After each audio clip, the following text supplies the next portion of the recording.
everyone, Joe Mantini, the editor of Beginner Sewing Magazine. Welcome to my sewing room.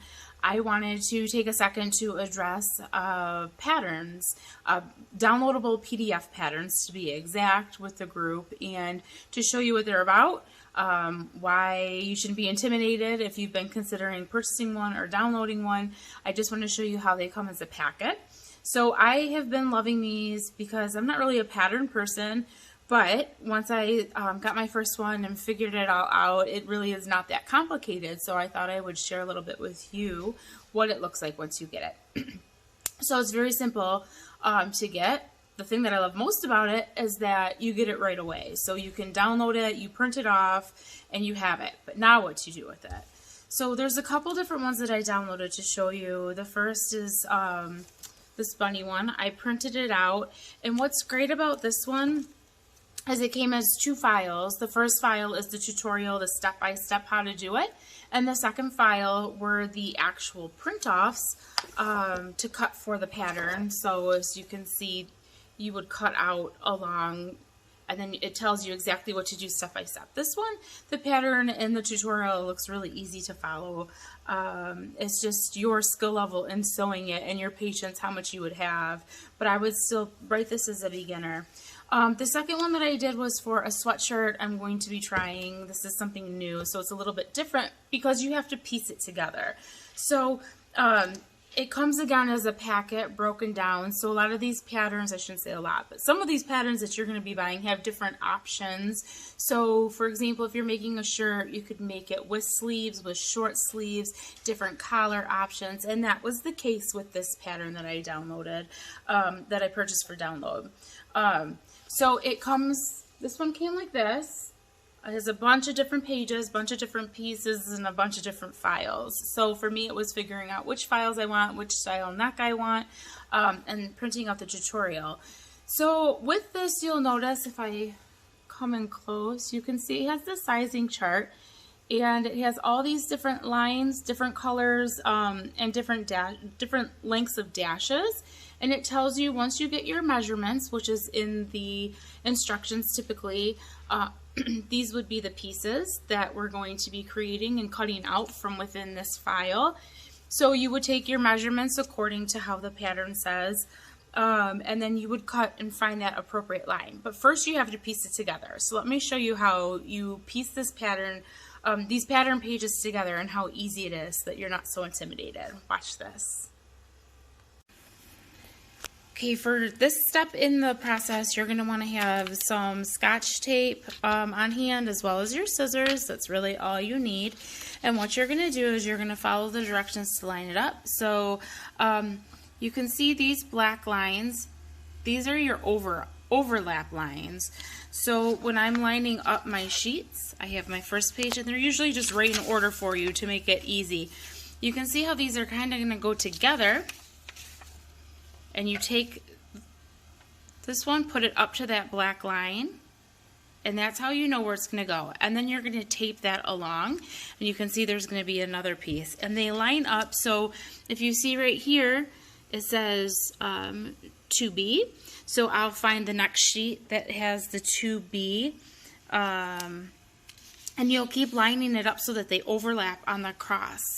On these black lines. I'll show you what it looks like when I have a big piece together before I start cutting it out, just so you can see how large it's going to get and how it's going to lie. Now that I have my pattern pieces all cut out, I wanted to show you that I actually save this instruction piece to keep with my pattern, just so that when I bring it back out from the folder, I can see which pieces I'm supposed to have in my set and check to make sure that they're all there. So I have all of my cut out, and there's just a couple things about these patterns that I want to show you after it's pieced together. So this one, for example, let's see if I can get it bigger here for you. If you look in, you can see what this piece is. It says right on here, this is the back piece. And along here it says fold, and there's a line. So what that means is that you are going to take your fabric and you're going to place that part of that, here's where my fabric is folded in half. There's a fold right here, if you can see. So I'm taking this part of the fabric and I'm placing it along the fold. And I'm going to cut it like that so that when it opens up, you have two pieces front and back. And there's a second part that's worth noting too when you're doing these patterns. And this one here is for the sleeve. So you can see it's telling me to cut two mirrored.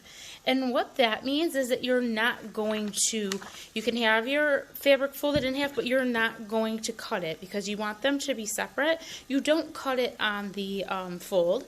So you just put it on your fabric to where it would make sense. I'm not really doing it right now. I'm just lining it up to show you. And you would do it away from the fold so that when you take it and open it up, these are mirrored because right now you have a front to the back. So when you take them apart, your pieces are, you'll have two pieces the way that you want it, which is mirrored. So it's really about breaking it apart in step by step, just like puzzle pieces.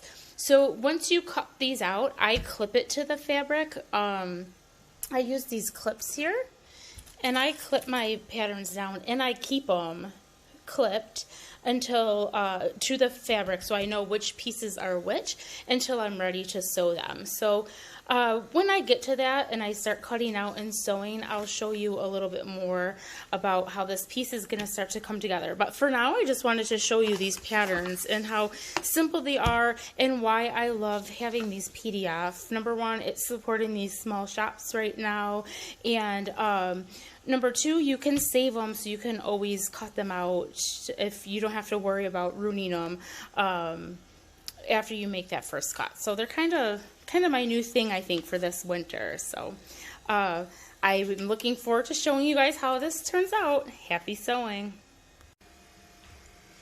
So here you can see I put together all of the pieces, the individual pieces of paper, into one gigantic cutout pattern. And what I like about this now versus the ones that you buy at the store with the print-off ones is I can cut it without worrying about if I want to make it a bigger size, if I cut it smaller. You can go back and you can print it out and just redo it to the size that you need. You can save and print out a bunch of different sizes and cut out a different sizes to have it. So you can see all the where it lines up. And here's how it lines up. So I'll find which size, which color matches my measurements, and I'm going to go through and cut out each of these pieces.